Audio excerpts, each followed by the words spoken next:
Yo creo que más de una vez hemos escuchado que personas tienen fama, fortuna o amor gracias a la brujería o por hacer pactos con quien no debemos. Pero esta historia estoy segura que te pondrá la piel de gallina. Te contaré cómo el deseo de un hombre lo lleva a hacer. Bueno, mejor te invito a escucharla completa. Y si te agrada, suscríbete activando la campanita y regalándome un like. Ya no hay vuelta atrás. Has entrado a mi casa. Así que ponte cómodo y cierra los ojos. Y vivamos juntos con el miedo.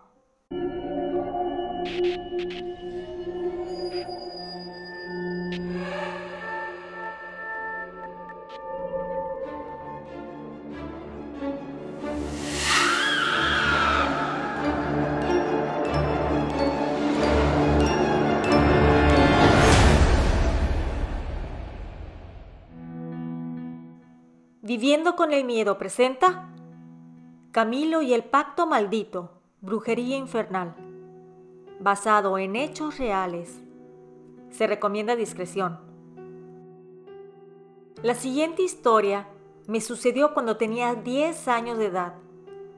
Vivía con mis padres y 2 hermanos en un pueblo del estado de Oaxaca, en México, que prefiero no mencionar, pero lo que les narraré es verídico y muchas personas fueron testigos. Mi nombre es Carolina y este es mi relato. En aquel entonces tenía 10 años de edad y en el pueblo, como en todos los pueblos, nos conocíamos. Todos éramos parientes y si no parientes, algún pariente de nosotros emparentaba con otras familias, por lo que a la larga todos estábamos relacionados. Mi historia comienza cuando una noche mi madre estaba tomando el café con mi madrina. Estaban platicando que la esposa de don Camilo ya estaba muy grave, que había aguantado mucho tiempo desde que se enfermó. Y entre sorbo y sorbo, mi madrina dijo algo que me llamó la atención.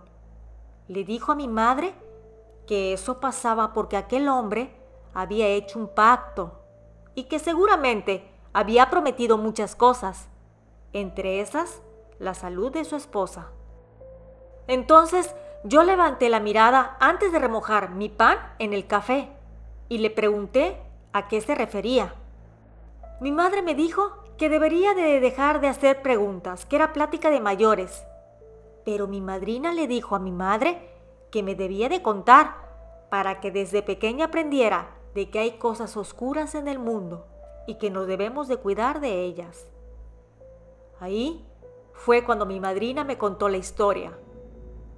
Cuenta que don Camilo en su juventud era muy pobre, que trabajaba en el campo para un hacendado, pero que él quería ser alguien más que un simple campesino. Por lo que una noche de parranda, platicando con unos amigos, uno le dijo que había ido a ver a un hombre, que según era un brujo consagrado. En eso le interrumpí preguntando que a quién se consagró. Ella me dijo con voz baja, al demonio. Y me continuó diciendo que según aquel amigo, les había dicho que fue a pedirle que Gloria, una chica del pueblo, se fugara con él, porque estaba enamorado de ella y quería que fuera su mujer, pero que aquella chica no estaba tan convencida. Entonces fue a pedir un trabajito y que según el brujo, al que llamaremos Tata Damián, le hizo un trabajo pidiéndole a su patrón, es decir, al demonio, que le concediera que aquella mujer se fuera con él y que en pocos días vería los resultados. Camilo se rió y dijo que eran puras patrañas, que el diablo no existía y que de existir la gente tuviera más cosas que las que tiene. Todos los amigos empezaron a reírse y burlarse de aquel que se aventuró a contar su anécdota de la brujería. Pasó una semana y se volvieron a ver en la misma cantina, pero ahora aquel hombre que fue a hacer su brujería negra no había llegado. Entonces Camilo preguntó por aquel y sus otros amigos le dijeron que Gloria había aceptado la propuesta y se la había robado la noche anterior, entonces que estarían un poco ocupados, por lo que no iría con ellos. Todos se carcajeaban, pero entonces Camilo se puso a pensar. Estaba dudando acerca de que si habría sido por la brujería infernal o porque la chica se había ya cansado de tantos ruegos. Esa noche, al llegar a su humilde choza y recostándose en su petate, pensó que él estaría dispuesto a dar lo que fuera por tener lo que deseara. A los 2 días fue a ver al amigo que había hecho aquella brujería infernal para preguntarle dónde puede encontrar al Tata Damián. Él le dio las indicaciones, pero le advirtió que tenga cuidado con lo que vaya a pedir, porque ahí, dependiendo de lo que desees, es el cobro que hará su patrón. Entonces Camilo le preguntó que qué había dado él para poder robarse a Gloria. Él le dijo que le tuvo que dar dinero y algo más, cambiando la mirada para otro lado, dando una evasiva. Esa misma tarde, Camilo se fue a ver al Tata Damián. Al llegar, vio una pequeña choza en la mitad de la nada, con una fogata en el frente y un árbol de aguacate a un costado. Caminó con sigilo buscando a aquel brujo, cuando escuchó una voz que venía de su lado derecho, que le preguntaba que qué deseaba. Camilo le dijo titubeando que buscaba al Tata Damián. Entonces aquel hombre le dijo que ya lo había encontrado, que para qué lo necesitaba. Aquel hombre tenía una mirada penetrante. Era un hombre alto, con acento del norte del país, y tendría aproximadamente 70 años de edad. Bueno, eso le calculaba a Camilo. Se sentaron ambos alrededor de la fogata mientras el Tata colocaba una olla de barro que contenía agua para hacer su café. Y mientras lo hacía le preguntaba para qué quería verlo. Camilo le dijo que un amigo había ido a verlo porque tenía mal de amores y que le había hecho un trabajito y que éste funcionó. Por lo que quería él un trabajito, o más bien un trabajo, porque quería más que simplemente amor. Entonces el Tata le preguntó que qué quería. Él le contestó que quería tener dinero, bienes, propiedades, además de una buena esposa que lo acompañara. Entonces el Tata le preguntó que si lograba conseguir lo que quisiera, ¿qué daría a cambio? Camilo le contestó que daría lo que le pidieran. Entonces de la boca del Tata salió una carcajada que retumbaba en el bosque, y fue cuando Camilo se dio cuenta de que no se escuchaba ningún animal a su alrededor. Cesada aquella risa malévola, el Tata le dijo con una voz un poco cavernosa: «Te costaría algo caro, pero valdría la pena». Entonces Camilo le cuestionó que qué quería. Aquel le dijo que su alma y ciertas cosas más que se las pediría en el camino. Camilo se levantó y le dijo que no podría darle eso. Entonces el Tata le preguntó que si acaso la había visto y si sabe que en verdad tenía un alma, agregando que es una mera ilusión que la religión ha creado para tener a la gente bajo sus mandatos. Entonces Camilo le preguntó que por qué la quería, a lo que el Tata le dijo que solamente lo quería probar, que si no tenía alma, entonces el pago sería nada. Y mientras aquel brujo infernal tomaba un jarrito más pequeño para servirse el café caliente, Camilo le dijo que accedía, que se la daría, pero que quería mucho dinero y una mujer que lo hiciera feliz. Aquel brujo macabro le dijo entonces que se tenían que dar un apretón de manos, en señal de aceptación del acuerdo, como 2 caballeros, mientras extendía su brazo arriba de la fogata. Y Camilo, al acercarse a tomar la mano de aquel hombre, sintió cómo la muñeca de su mano tuvo un corte tan profundo que cayó su sangre en aquel fuego ardiente. Después, al retirarla, vio como el Tata empezó a reírse y le dijo que en unos cuantos días verás los resultados, tendrás una buena vida y te veré en algunos años. Camilo, con temor, salió deprisa de aquel lugar, internándose en el bosque para llegar a su hogar mientras caía la noche. Llegó a su pequeña choza. Ahí tomó un poco de café, se acostó en su petate y se durmió. Los días siguientes fue a trabajar al campo como usualmente lo hacía. Entonces, un hombre bien vestido se le acercó. Era un abogado. El dueño de la hacienda había fallecido y Camilo estaba en el testamento, por lo que su presencia estaba requerida. Ambos fueron a la casa grande del rancho y ahí, junto a la familia del dueño de la misma y varios empleados, esperaron en silencio que leyeran aquellos documentos. Y la sorpresa que se llevaron. A la familia les dejó algunos bienes que tenían en la ciudad, así como las cuentas bancarias. Pero a Camilo le había dejado el rancho entero junto con el ganado y además un contrato que estaba a punto de pagarse con la cruza de unos toros que tenía. A pesar de que los familiares empezaron a refutar, no había nada que hacer. Todo estaba hecho de manera legal. Así que desde ese día, Camilo se volvió Don Camilo. Pasaron un par de años y Don Camilo se volvía más adinerado, al grado que compró mucha tierra y construyó una casa grande, de 2 pisos. Estaba cerca del parque principal, que incluso a un lado de la misma construyó una tienda de abarrotes, que si bien no le dejaba mucho dinero, era otro negocio que poseía. Tenía muchas mujeres, pero de ninguna se había enamorado. Ya a sus 35 años de edad, una tarde que fue a una cantina con sus amigos, vio a una chica de unos 18 años. Estaba bajando de un auto.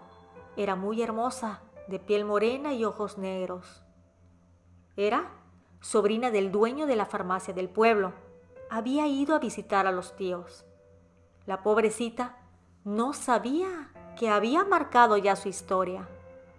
Don Camilo se sintió atraído por aquella joven, por lo que sin más se acercó para conocerla. Y con el tiempo la fue enamorando hasta que se casaron 6 meses después de haberse conocido. Todo iba de maravilla hasta que decidieron tener hijos, pero estos jamás llegaban. La esposa, Leticia, nunca pudo lograr un embarazo, siempre los perdía, hasta que simplemente llegó el día en que ya no podía embarazarse, ya no podía lograr quedar encinta. Así pasaron 15 años hasta que empezó a enfermarse continuamente. Se quejaba de dolores. La llevaron al médico pero no lograban curarla, hasta que le llevó a un oncólogo y determinó que tenía cáncer, por lo que desde ese día estaba postrada en cama. Entonces, yo le pregunté a mi madrina que cómo sabía esa historia, y ella me dijo que don Camilo era su primo. Entonces, sabía de primera mano que las leyendas y chismes que decían en el pueblo eran ciertas y que era muy posible que por su acción su esposa esté padeciendo esta terrible enfermedad desde hace muchos años. Al par de meses de la plática que tuvimos con mi madrina, empezaron a correr los rumores de que 3 jóvenes entraron a la casa de don Camilo para robarle, ya que según ellos tenía una caja fuerte repleta de dinero.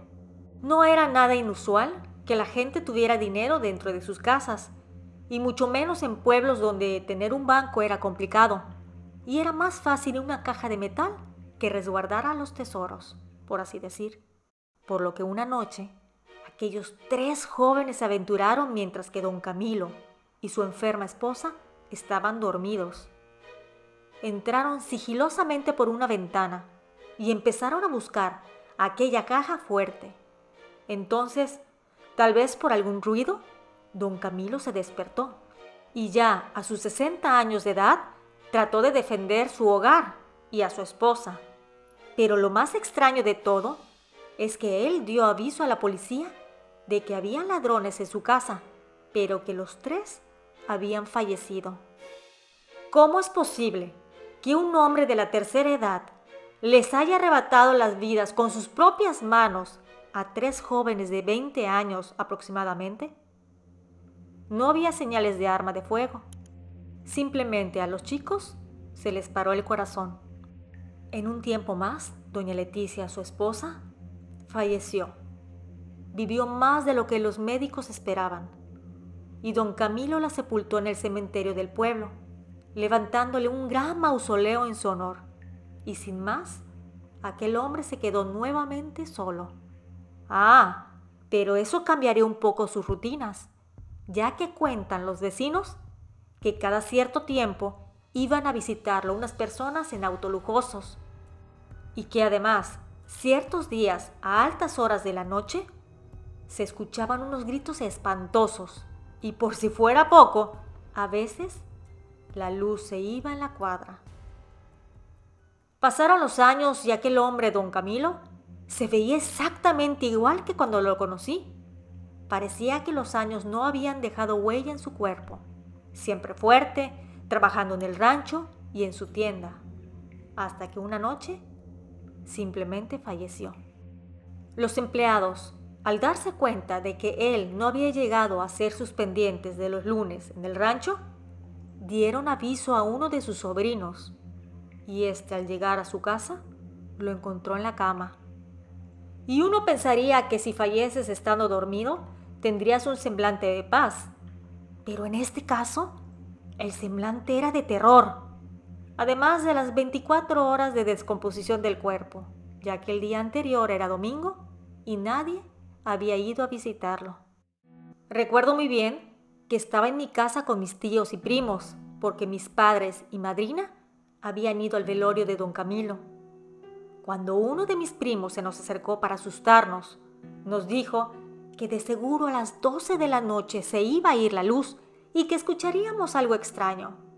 Los primos pequeños tenían miedo de lo que contaban, pero justamente a las 12 en punto, la luz se fue, pero no solo en la cuadra, sino que en todo el pueblo, y regresó al minuto aproximadamente. Todos teníamos mucho miedo. Gritamos al unísono cuando los focos se apagaron, pero yo creo que el susto mayor se lo llevarían los que estaban en el velorio, ya que al regresar mis padres y madrina de ahí, nos contaron que como a las 11:45 de la noche, llegaron varias personas con túnicas negras. Entraron y se pusieron alrededor del cuerpo inerte de don Camilo, y que justo a las 12, cuando se fue la luz, se oyeron unos gritos espantosos, y que al regresar la iluminación en el lugar, el cuerpo de don Camilo ya no estaba en el féretro, y a los encapuchados nadie los vio salir. Podrás pensar que el relato termina acá, pero no. A la semana fueron convocados varios primos, hermanos y familiares de don Camilo para la lectura del testamento, y entre ellos iba mi madrina. Ahí estaban enlistados todos los bienes de aquel hombre, y a un lado, ¿a quién se los dejaría? Déjame decirte que las personas que recibieron algo proveniente del hombre que había pactado con el innombrable, todos sin excepción, fallecieron antes de los 6 meses. A los hermanos que heredaron el rancho, murieron en un incendio. Los sobrinos que heredaron unos terrenos, fallecieron por una riña en un bar. A unas sobrinas que le dejaron los carros, murieron en un accidente automovilístico. Al hermano que le dejó su casa, falleció de causas extrañas. Y a mi madrina, a los 15 días de haber recibido un terreno de gran tamaño, se empezó a sentir mal. La llevaron al médico y le diagnosticaron cáncer de páncreas, falleciendo a los pocos meses. Han pasado muchos años desde que sucedió aquel incidente, pero los que estuvimos ahí lo recordamos perfectamente. Ahora para las nuevas generaciones son leyendas urbanas. Lo que sí sabemos es que nadie quiere aquellos bienes malditos, adquiridos por la brujería infernal. Yo Ya no vivo más ahí en el pueblo, pero tengo familiares que todavía viven ahí. A veces viajo a verlos y me cuentan que ciertas noches al pasar frente a aquella casa abandonada de don Camilo, se escuchan gritos, ruidos e incluso parece que alguien camina en su interior. Te preguntarás qué sucedió con aquel amigo que le recomendó la brujería infernal, ¿verdad? Porque consiguió que Gloria se fuera con él, pues el pago, además del dinero, era un alma. Y esa se la dio sin ningún problema al darle las instrucciones a don Camilo para que vaya a ver al Tata Damián. Yo creo que al final de su vida don Camilo vivió con el miedo, porque sabía que jamás podría estar cerca del amor de su vida, porque su lugar en el infierno ya lo había reservado. Y el semblante horrorizado que tenía al morir fue porque vio al cobratario llegar por el pago. Muchas gracias a la suscriptora por enviar su experiencia. Si te ha gustado, recuerda suscribirte, ya que con este gesto ayudas a que mis historias lleguen a más personas que, como tú, disfrutan de escuchar relatos originales. Nos escuchamos pronto. ¿Y tú? ¿Vives con el miedo?